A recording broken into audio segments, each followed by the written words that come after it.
Okay, I'll just sort of set the scene before inviting Paul Hunter then to give us a quick presentation about the report.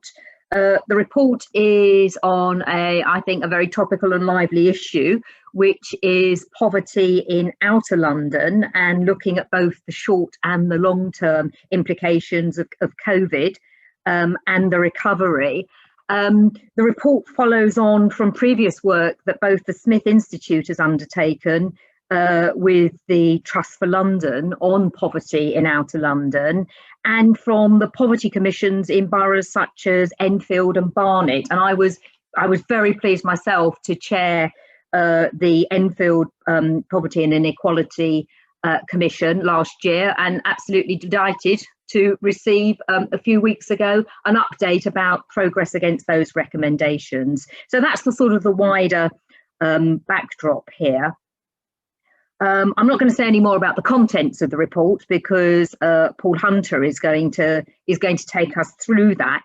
But just on the sort of just the normal housekeeping, when after we've had the presentation and the responses, when it gets to the question time, if I could ask people if they do want to come in to signal using either the sort of the virtual hand signal or putting going into the chat function and saying you'd like to ask a question or contribute. And could I ask everyone other than people who are speaking to keep on mute?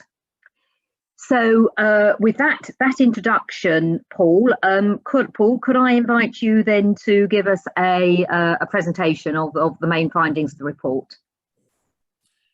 Thanks, Claire. And I'll just put my presentation up.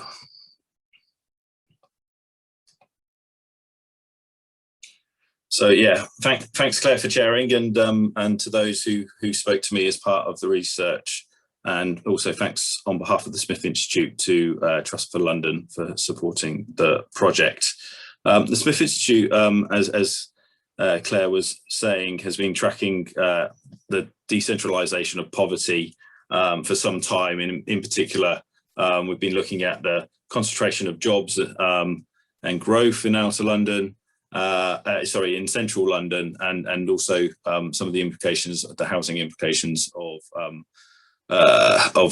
people moving to outer boroughs to find relatively more affordable housing, even if it's still extremely expensive.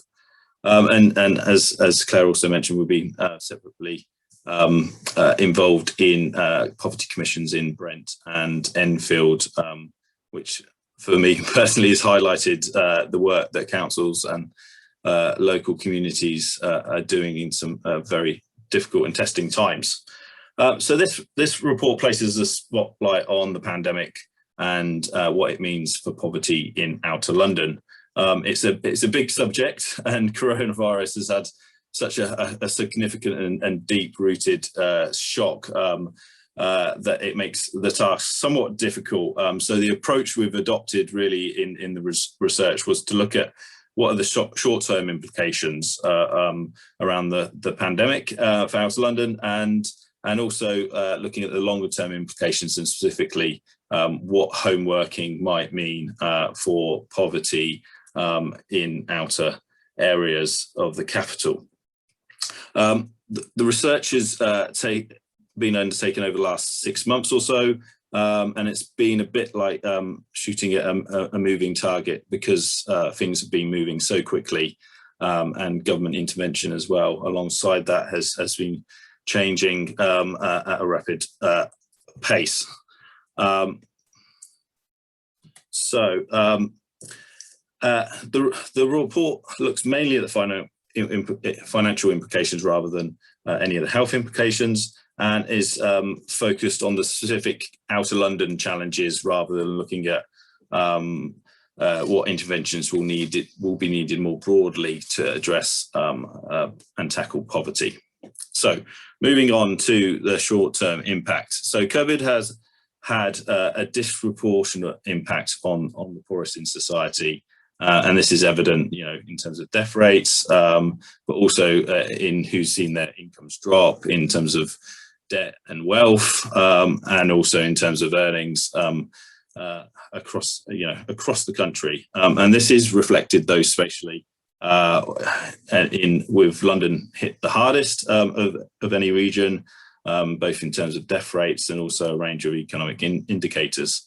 But unlike previous recessions, across a range of measures, Outer London's been affected just as much as inner areas. If we look at things like unemployment rates, use of furlough scheme, and certain working age benefits, which all means that Outer London enters the recovery stage in a worse place than most other parts of the country. It faces significant challenges, not least around youth unemployment, and there should be concerns, I think, in particularly around housing arrears, especially because so many of the poorer Outer Londoners live in private rented sector, where rents are higher and tenancies are less secure. And there's certainly a view that came through strongly through the research that that we're heading towards essentially a bit of a cliff edge as emergency support and protection is withdrawn, which is already starting to be the case in terms of evictions. So turning to the longer term picture, the shift to home working has significant spatial implications with opportunities and risks for Outer London. Most of the focus regarding home working has been what it means for city centres, and also in terms of changing lifestyles for professional workers, and less about the suburbs, and potentially also less about the distributive questions about who wins, who loses from a potential shift. Of course, it is speculative, and we do not know the scale of the shift and where people want to live, or the shifts in consumption patterns.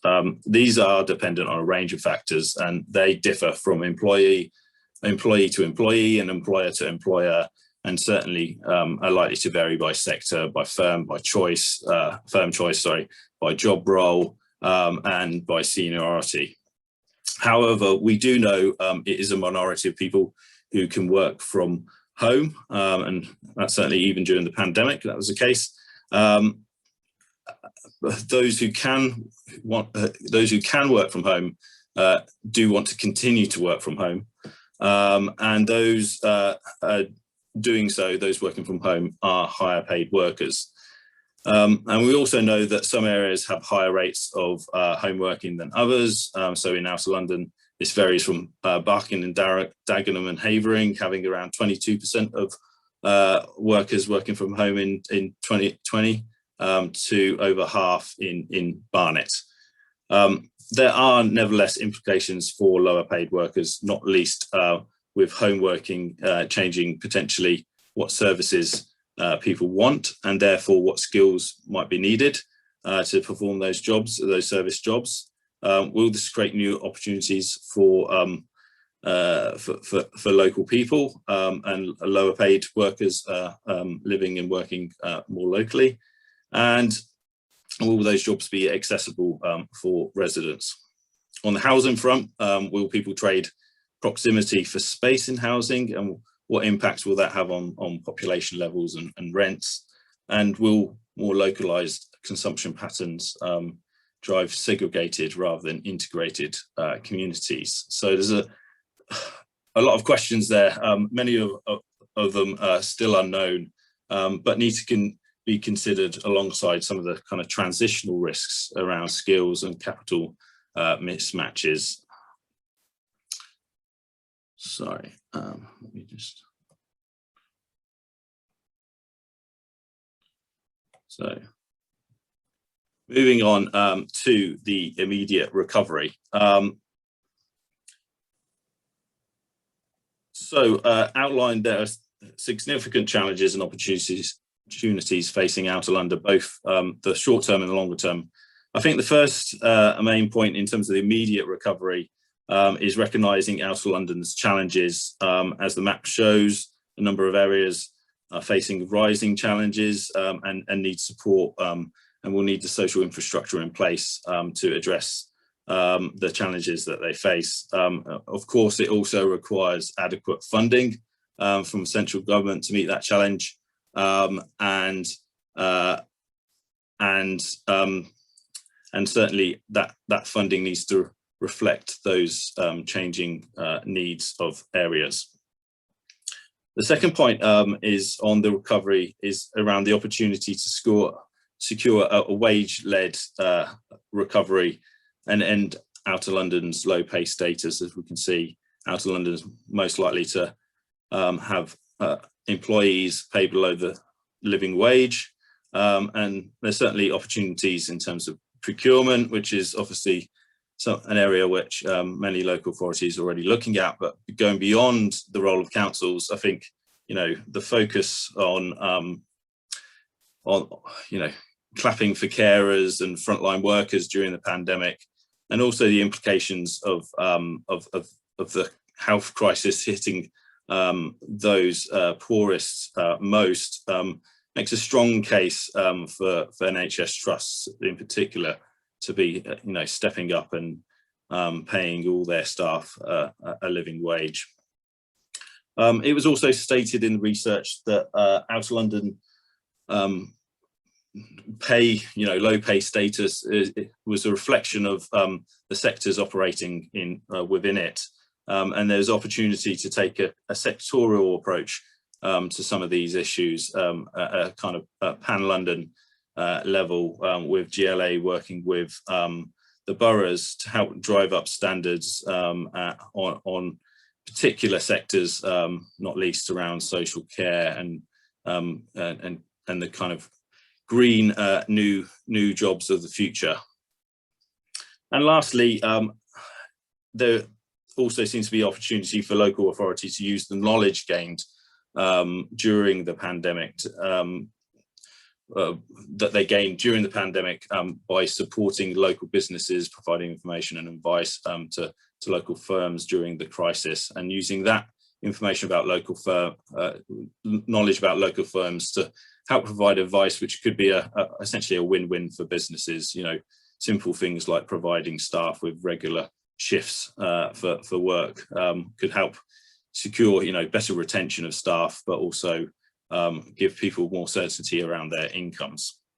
And then just lastly, in terms of housing arrears and support for those in the private rented sector, again, there's a question here around funding and support, not least around discretionary housing payment, but also potential for scaling up purchases of homes, councils buying up homes for emergency accommodation, which some are already doing through their local housing companies.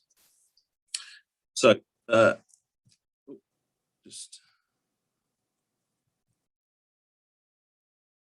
sorry, there we go. So just lastly, in terms of home working, and turning to the longer term, as noted, there's less discussion around the distributional implications of home working, which I think does need to change. Nevertheless, the longer term implications for Outer London of increased home working are still very much uncertain.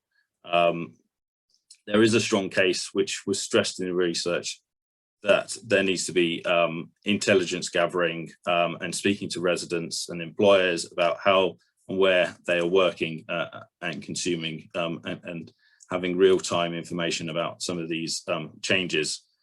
This doesn't and can't mean we can't plan for the future, and attention of the recovery has been often focused on, you know, what home working might mean for central activity zone, rather than what it means for Outer London areas and economies.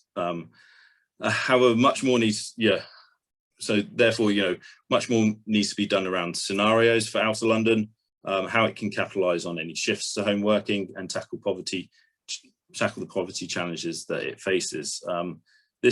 This should include both, you know, planning at a GLA and a borough level. And part of these plans should be about taking opportunities to attract footfall into the high street, through the use of office and work hubs, which is certainly on the agenda of the councils that I spoke to. Doing what councils can do in regards to commercial space and retaining it in the face of extended permitted development rights, and new visions and plans for town centres, and working on the GLA on these. And this was certainly a recommendation of the Outer London Commission a while back, but certainly I think there's even stronger case for that now, given some of the changes. And given these uncertainties, I think it's also critical to track these interventions and scale up what is working to improve local employment opportunities and tackle poverty. But again, going back to the issue of funding and powers, I think to make these things happen, then resources and powers will be needed to turn some of these plans into reality. And certainly if we're thinking about some of the housing challenges and the mayor's push for rent controls, which perhaps in the nearer term look less likely, I think some of the there is an opportunity to push government for their renters reform bill to help give private renters much greater security of tenure, even if it's not perfect. It would certainly help, and certainly if we're thinking about some of the potential housing pressures that might come as a result of greater demand for larger suburban housing, and the impacts that might have on poorer outer London residents, might not be a bad place to start. So finally, in terms of recommendation, the report makes the case for a Outer London COVID recovery task force. Outer London faces some distinct challenges and opportunities to promote growth and tackle poverty, and a task force could help boroughs have a stronger voice and also provide information and a strategic view for Outer London as well. So that's the main highlights from the report, which has more detail, but I'll finish, I guess, as I started, by saying it's a bit of a moving target with many aspects still unknown, but that shouldn't stop us planning for the recovery in the short term and maximising the opportunities of home working could have on tackling poverty. Thank you. Thanks very much indeed, Paul. I mean, I thought that was absolutely fascinating, because it just shows how much has changed in such a short time, really. And the fact that all of the research, I think, was carried out sort of during the pandemic itself. I also think it highlights a very little known or understood problem about what's happening in Outer London. I mean, outside of sort of fairly small circles and perhaps people who are listening today, I think there's very little understanding about things like poverty and other sort of inequality issues in Outer London, because at a national level, London's always treated, particularly as part of anything to do with a levelling up debate, London is always treated as sort of one homogenous mass. So I think for all those reasons, this report's incredibly timely and important. So I'm now going, for the first response, I'm now going to ask Manny, that's Manny Hothi, who is Chief Executive of the Trust for London, who of course have been very much involved in this piece of work, if he would like to give his reactions to the report and its findings. Manny, over to you. Yeah, thanks very much. Yeah, so my name is Manny. Yeah, as I said, I'm the Trust's new Chief Executive. I've taken over from Barrett Mehta, who stood down at the beginning of this month. So it's a new face. I'm really pleased for this work. Thanks to both Paul Hunter and Paul Hackett for conducting it and continuing their focus on Outer London and poverty in Outer London. You talked about a lot of uncertainty, Paul. I think the one thing we can say is coronavirus has been very good at accelerating trends that were taking place already. And a big trend for us has always been this convergence between inner and outer London around things like poverty, essentially, and the private rented sector and the world of work. And we can say that's going to continue, that's going to sharpen, and also it's going to be driven by the phenomenon of home working, which we can safely say is the one thing we know, we can predict is going to be there after coronavirus ends. And for me, there's two things from your report and your presentation which stood out. And one is obviously around housing, and the other is around jobs. So housing has been sort of categorized as this sort of race for space that coronavirus has created. People no longer wanting to live in sort of flats in inner London, close to where their workplace was, and are more willing to accept longer sort of commutes, fewer days a week, but for more space in their house and potentially sort of garden space. And if you were to only read sort of national media, that's been largely characterized as people leaving London for villages or the north or where have you. And whilst that probably has accelerated, what's probably more likely are people moving out from inner to outer London. And that's the phenomenon we're seeing at the moment. We have data on our website on London's poverty profile, which is showing rising rents in some parts of outer London with corresponding reducing rents in inner London. And that just really leads to the question is if all of London is entirely unaffordable, if the areas of outer London, the neighbourhoods where low-income people could live prior to coronavirus, can probably live now, are increasingly going to be unaffordable, where will low-income people live? And I think that question, it leaves me largely to despair at the moment, really, because it may be 10, 20, 30 years before we reach a scenario where every neighbourhood is expensive and Hackney. But it's the only trend we can kind of see happening here. And it's happening at a time, unfortunately, where London's political power and London's case for more investment in infrastructure is at the weakest that I can certainly remember. So that road only leads to one thing, which is build more housing. And for London's economy to be inclusive, for low-income people to live and work in London, you just need more housing. But unfortunately, that's a long-term case to be made. I mean, it's certainly not this government, it may not be the next one, it may not be the one after that. And we certainly need the levelling out agenda to play out, to either be successful and other areas of the country have strong economies that takes the heat away from London's housing market, or perhaps less successful and they decide that actually investing in infrastructure in London is what's needed. I have to put my money on the latter, but I don't know how long it will take to sort of get there.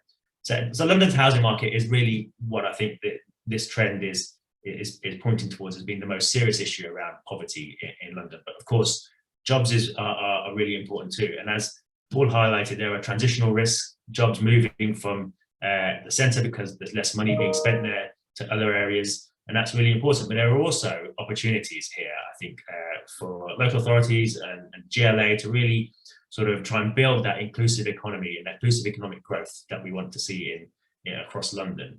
And if more middle class jobs or more middle class people are working and spending money locally in their neighbourhoods, we will see a resurgence of the local economy. We're seeing that already in my high street. The local opticians, local cafes, local bike shops, all of them are thriving really from more people being in their neighbourhoods. That brings with it some threats. They're thriving, but also there's a rise in gig economy jobs. More people delivering things to our door is how many of those services are being accessed. But there's also great opportunities in more pounds being spent in the local area. And as you mentioned in your presentation, Paul, really for us in civil society and for local government, the biggest lever we have really is the living wage, the real London living wage. There are still, I think, around 800,000 people not paid the living wage in London, many of them focused in the outer boroughs, really. And we want to make sure that this sort of renaissance of local economies, local businesses, is matched with those businesses, particularly small ones, paying at least the London living wage. And local authorities and the GLA have a sort of huge role to play in that. And we certainly will be focusing on that more as the year goes on and trying to get London to be the sort of first living wage city. I'll end there. Thank you very much, Manny. That was really helpful, I think, the way you really highlighted sort of some of the key issues. And I certainly very much agree with you that it's an uphill national level, trying to get any focus on the problems and issues at London, and particularly outer London. Now, so for our second response, I'm very happy to say that we have got Cllr Grace Williams with us, who is the new leader of Waltham Forest, and so it will be great to get a sort of the perspective of an outer London borough to the report. So Grace, over to you. Thank you, Claire, and thank you, Manny and Paul. I think we could sort of all break out in agreement about the picture that the report paints. So what I want to do is kind of give you a bit of a feel for how things are in Waltham Forest, you know, this is a picture that I recognise. We're in a situation where Outer London has some of the highest rates of deprivation, and we know that for many of our people who are experiencing poverty, they're working really long hours. I think I would definitely agree with Manny that COVID has kind of exposed the trends and sort of exacerbated the trends that were already there. And for us, that is about, you know, a very long-term experience of poverty and a lot of inequality in the experiences that our residents have. And I think the other thing I'd highlight is that for outer London boroughs in particular, we are seeing a rise in need, which we kind of call sort of inner London size need, even though we're outer London boroughs. And it means that we have much lower levels of investment, whether that's about the size of our economy that we have or the government funding that we receive. So that's something that I want to come back to. And lastly, of course, I agree that as outer London boroughs, we need a voice, a stronger voice, and we need to work more effectively together. And I'm really pleased that, you know, we can start that today. So as I've said, just to really think about, you know, how things look, particularly in Waltham Forest. In Waltham Forest, we have, you know, some wards which are much more deprived than others, and we have a child poverty rate of 47.4%. You know, so that is incredibly high. That's nearly half of our children living in poverty. And one of the things I would emphasise in any response that we have to recovery is that complete focus on children and young people, which is something that I'll come back to. We also have a really high unemployment rate, and it's predicted to be the highest unemployment rate in London by December 2021 as furlough ends. So that is a really big issue for us. And we have really high levels of food insecurity as well, and high levels of fuel poverty. I think just to come back to the comments Manny, I think, made, we're already at the sort of the point where housing rates, housing costs in Waltham Forest are so high that most people can't afford them anyway. So we've already seen the impact of people moving from inner London into outer London. Just to give you an example of that, the average house price in the borough in December 2019 was 450,000. That's an increase of 83% since 2013. So we're already at saturation point, and I think Manny's right to highlight that housing is the key issue that we need to grapple with, and we need government to grapple with. We also have seen very high levels of families living in temporary accommodation, as this is before the pandemic, as they become evicted and need emergency housing. We have actually managed to reduce some of those numbers, and that's something that we really need to focus on, you know, retaining as evictions start to increase again. And I think the other thing, so what I really wanted to do is paint a picture of what we've been able to do in response to the trends that we're talking about today. I think local government has played a massive role in the response to the pandemic. What we've seen is residents really understanding the vital public services that local government provides. And in this period, we've worked with our community organisations, NHS, schools, and we've actually managed to tackle some of the most difficult problems. So whether that's how we focus on vulnerable children and support to them, or how we tackle rough sleeping, getting homeless people into accommodation. So although I do think that this is a really challenging period, I'm really optimistic about our ability to respond during the reset. Some of the things that we're doing is focusing on jobs and housing. So our reset will prioritise jobs, and we will be looking at sectoral areas where we can actually promote those jobs and change the profile of those jobs in the area. We're going to create a Jobs Creation Academy programme, which will develop skills and opportunities for local people in 5 growth sectors, and will develop the experience of our residents to take on jobs locally but across London too. So I think that's going to be vital. We're creating a single place for residents to look for employment opportunities, which will really focus on, you know, decent work at a decent wage, and we'll create an accessible digital jobs platform. So I think the key thing is how we work, as Cllr has highlighted in the report, with our communities, business and the wider public sector to maximise what we can do. So, you know, how we work with our suppliers, how we work with our contractors to really bring in wealth to the area. We're also going to be continuing to lobby government, because essentially, we need government investment if we're to implement pay increases for council and other workers, and that's really vital. And I just wanted to highlight that we've just opened Fellowship Square, which is our kind of new and very smart town hall, which will be an inclusive space where we will bring in the community. It will be an open space, but it will also enable us to promote much better working for our staff. So it really is about encouraging home working to continue, hybrid working, flexible working, and it's also about addressing the inequalities, for example, in pay gaps that we experience with our staff, and addressing them by providing much better working conditions as well. I think the other thing I'd really highlight is that we must focus on equality and inclusion as part of this agenda. We've just carried out a State of the Borough report, which was really based on the fact that our residents, many of them experienced COVID in a disproportionate way. What we will do is focus our first phase of this work on making a living. So it will look at how we promote inclusive employment, education, training and skills. And I don't want to take too much longer, but I just want to mention a few things. We also had carried out a couple of years ago a Life Chancellors Commission, and that was really focused on, well, okay, many of our children live in poverty. How can we identify which barriers we can drive change on? And that's been a really amazing piece of work. It's focused on how we do our kind of early years and best starting life strategy. It's now focusing on an education recovery plan in partnership with schools. And it also focuses on vulnerable children and what they need to ensure no child is left behind. So I think, again, it's just that call for children and young people to be placed at the heart of this. We know that it is children and young people that suffer when poverty rates are this high. We do need to do structural things in terms of jobs and housing, but we also need to focus on the short-term impact of children essentially home working for the past year or so. So we must focus on that as part of what we do. And I really just want to say to finish that as Outer London boroughs, we do have very strong relationships with each other. And I think that Outer London boroughs would welcome that call for us to work more closely together. And it's just a note to say that not all Outer London boroughs are the same.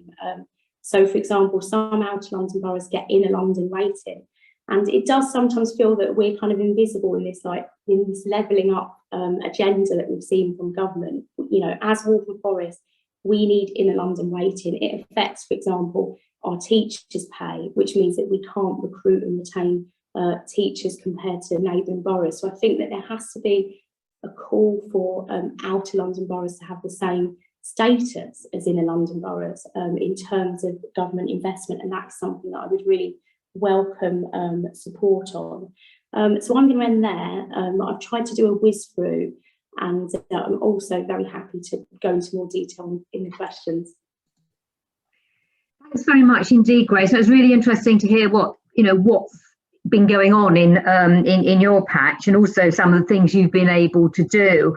I think you really highlighted the point about how what's been happening with the pandemic has been accelerating existing trends in poverty and inequality, and I think that has come out strongly in the report, and also that point you emphasised, I think, about the need for London boroughs, Outer London boroughs, to sort of work together and try to have a strong voice collectively, despite the fact that there are real differences. So that was really helpful. We've now got about 20 minutes or so for sort of questions and comments.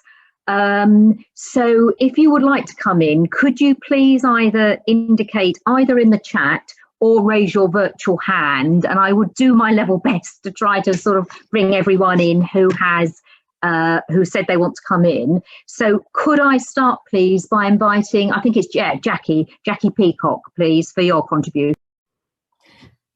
Yes, thank you. I think it's really important, as other people have said, that local authorities, particularly in Outer London, work together. And I think it's also been pointed out how the fact that local authorities have been able to react so successfully on their own patch has been because they have been working more closely than they've ever done before with the voluntary sector.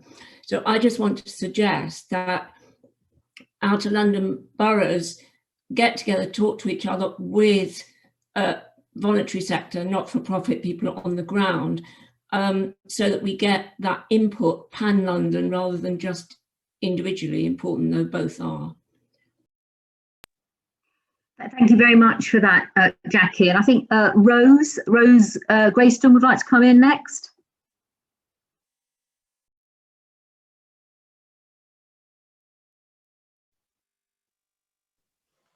Pardon me. Hi, Rose Grayson from the New Economics Foundation. I'm just thinking about the fact that we've had the end to the local housing allowance freeze in the context of some rents in inner London boroughs actually going down over the last year, and whether that might have provided any opportunities for local authorities there to move people back in the other direction, or to take advantage of that higher LHA rates for perhaps, you know, using institutional investment to provide affordable housing. It's sort of a related point as well. Obviously, some boroughs aren't clearly inner or outer.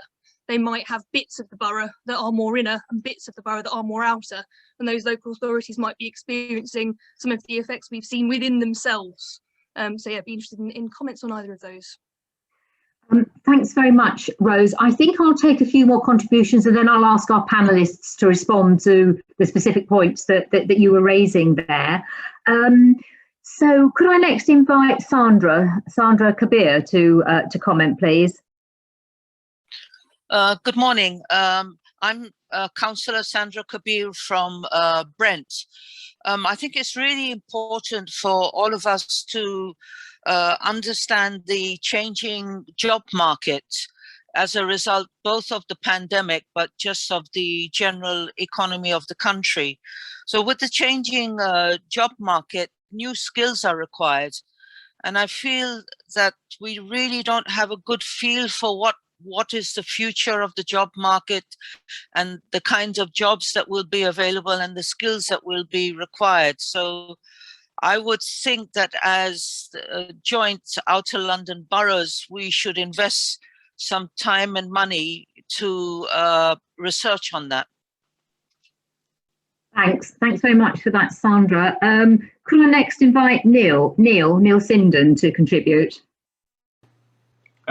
Thanks, Claire. Yeah, I put my question in the chat already, but I'm conscious that the focus has very much been on jobs and housing in this research. But I'm wondering what, if any, consideration has been given to environmental conditions, access to green space, healthy streets, and so on in the research and in the challenges facing outer London, because we've all seen how important green space has been for many communities during the pandemic, and I'm wondering whether outer London is privileged or less privileged in that context. Yes, thanks for that, Neil, and also thanks to people who are putting comments in the chat. I am sort of just trying to keep up with those as well. I think I'd like to ask my colleague Ruth Lister next. Thanks, Claire. I was going to ask, and in the sense that the question's been answered, but I want to develop it further about whether there is a sort of collective identity of outer London boroughs, and thinking, and the Grace has suggested that there certainly is, and that you work together, which is good. But how do you turn that collective identity into a kind of political force? Because a number of people have talked about the levelling up agenda, and it seems like that to have force within that agenda, there needs to be a kind of political identity. So you've got the red wall seats, the blue wall seats. What can outer London do to make its voice heard, I suppose, in that levelling up agenda? Because at present, the sense I get is that it's not there, it's not being heard at all. Thanks, Ruth. I mean, I think that's a hugely important point, and one I've been thinking about, you know, throughout this. And I can't help feeling there's probably something that, you know, for us as parliamentarians to do, but I think it's going to go wider than that. Could I next invite Lisa Dresner, please? Yeah, I'm from 4 in 10, London's Child Poverty Network, and we've been really aware of outer London stuff for a long time. and in particular the voluntary sector in Outer London working together, which they are doing. But child poverty in Outer London isn't always exactly as described in Waltham Forest. That's a very specific place. But if you look at somewhere like Kingston, which is seen as being very rich, where you have pockets of child poverty that are completely unrecognised, because boroughs Barnet, where I live, where there are pockets of child poverty, which it's seen as rich boroughs. And one of the biggest issues for me has been looking at some of the housing, which is multiple occupied housing, where you've got families living in multiple occupation in big houses and appalling landlords and people terrified to complain. And if you get on the tube at 6 o'clock in the morning, what you see are lots and lots of construction workers going from outer London to inner London. And those are the very same people. And I think it's about tackling housing, building housing is absolutely right, but looking at the fear of people living in poor accommodation in rich boroughs and getting those boroughs who are not really interested in tackling it, where you've talked to the boroughs, they are by and large Tory boroughs, I'm afraid, who you say, you know, tackle the landlord situation, and they're not going to do it. How that happens London-wide is a huge problem, and I think needs to be taken on. Thanks very much, Lisa. A really important point. Could I just say a number of people who've already spoken have still got their hands up. So I don't know if that means you want to come in again or you just haven't. So could I ask you, if you have spoken and aren't looking to come in again, if you could take your virtual hands down. I noticed a very interesting point, I think, in the chat from Andrew, talking about, you know, the focus of this report is very much the sort of administrative and political boundaries of London. But to what extent does that really sort of encompass London as a sort of a, you know, the London economy, and should we also be looking in issues in places like Slough and Watford as well? So I just thought that was an interesting point to come. Can I check then whether Jackie or Rose want to come back, still want to come back in, because they've still got their hands up, and then I'm going to invite our panelists to respond to some of these points. No, I think both Rose and Jackie are indicating they said that what they wanted to say. So could I can I go back to Paul then? Paul Hunter, and just say, you know, we've had a lot of points, some are comments, but some people have raised specific questions I think they were looking for a response to, I think particularly Rose. So Paul, are you able to sort of respond to any of these points? Yeah, I'll do my best to go through the one I can go through. I think on Jackie's Peacock's point about the voluntary sector, absolutely. I mean, working on the Brent Poverty Commission, but also on the Enfield, because Jackie was on the Brent Commission.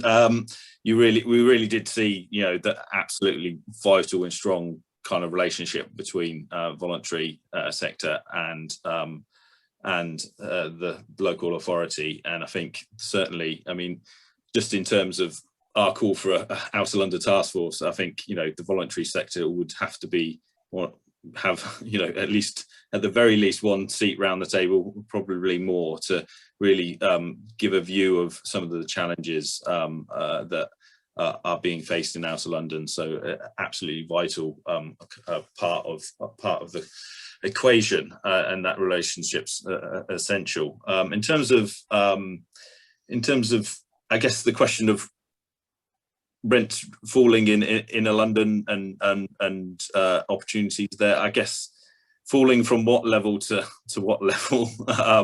You know, a lot of the rents are just so high in central or inner London that, you know, even a 1 or 2% drop isn't going to make too much difference in terms of affordability.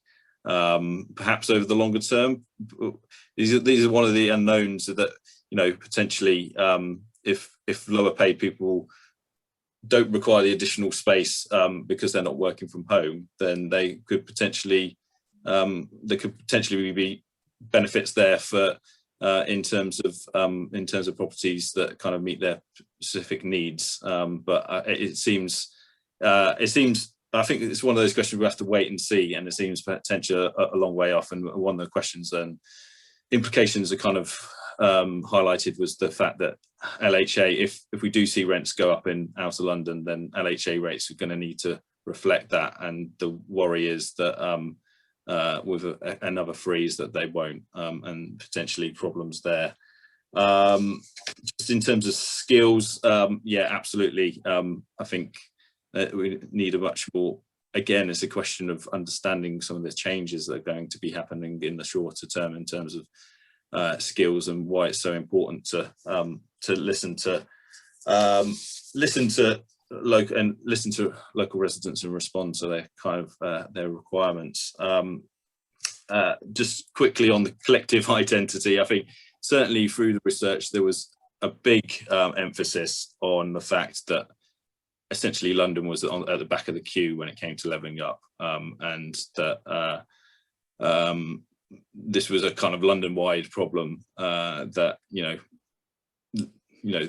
London's basically not on the government's part of the government's political strategy, and therefore in terms of resources it's being underfunded, even though when you look at any kind of indicator of levels of poverty, London is extremely poor city, even if it has extreme wealth contained within it.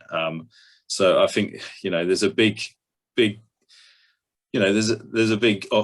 need for London to make the case. I think it's obviously it's doing its best to highlight some of the challenges, but certainly for outer London, I think there's opportunity for outer London to have a voice on this, because it's often seen as leafy and well-to-do, but even though it's facing significant challenges around poverty, and majority of people in poverty in London are in outer London, even if the concentration is higher in inner London. So and then just in terms of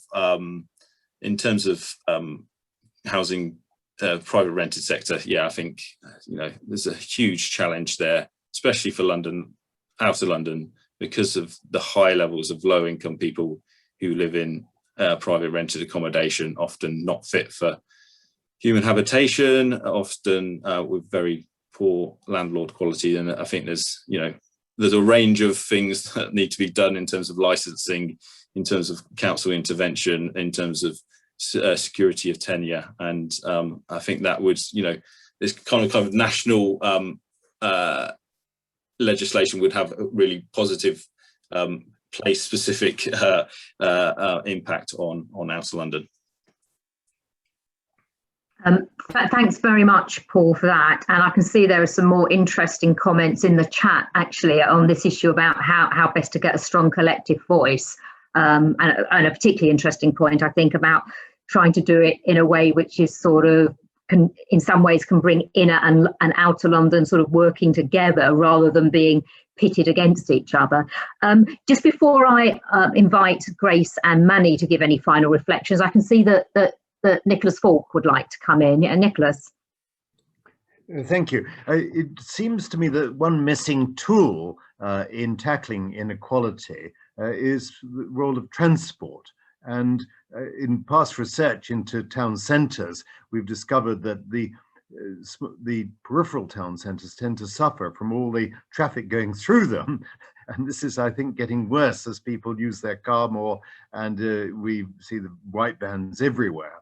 So I'm wondering whether part of the solution lies in a more radical approach to giving priority, not just to public transport buses, but also to people on foot or bike, in order to enable them to access opportunities more rapidly. And it may be that this can involve incentivizing certain groups so that they use public transport more through differentiating fares or whatever. So I really wondered whether this was irrelevant or whether it could be a key factor in tackling inequality and giving access also to jobs outside London altogether, as was raised by another speaker.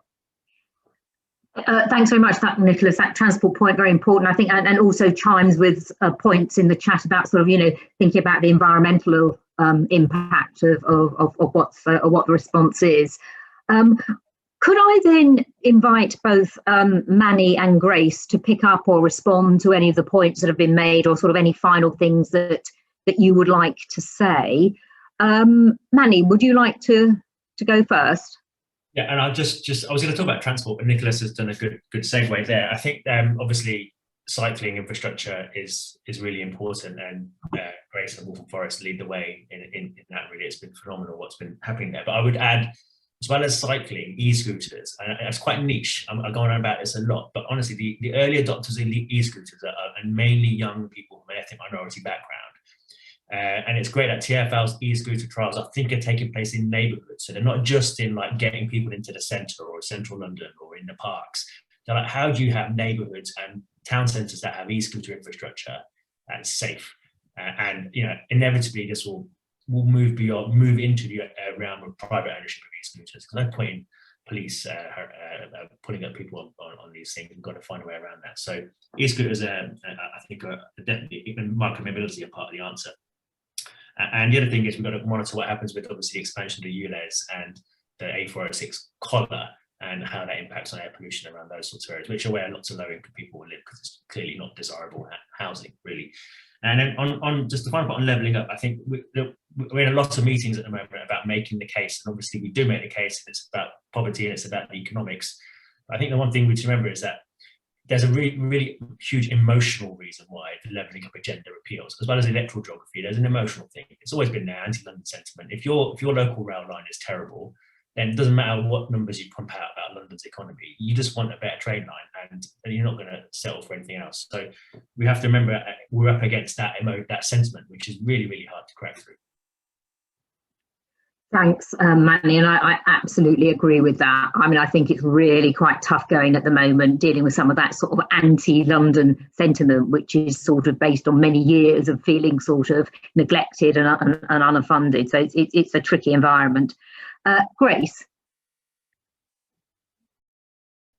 Thanks so much, and I'll try and be really quick and just make a few final points. So I think firstly on the questions on transport and progress on the green agenda, we have to ensure that it's part of our reset in local government. We mustn't pause it.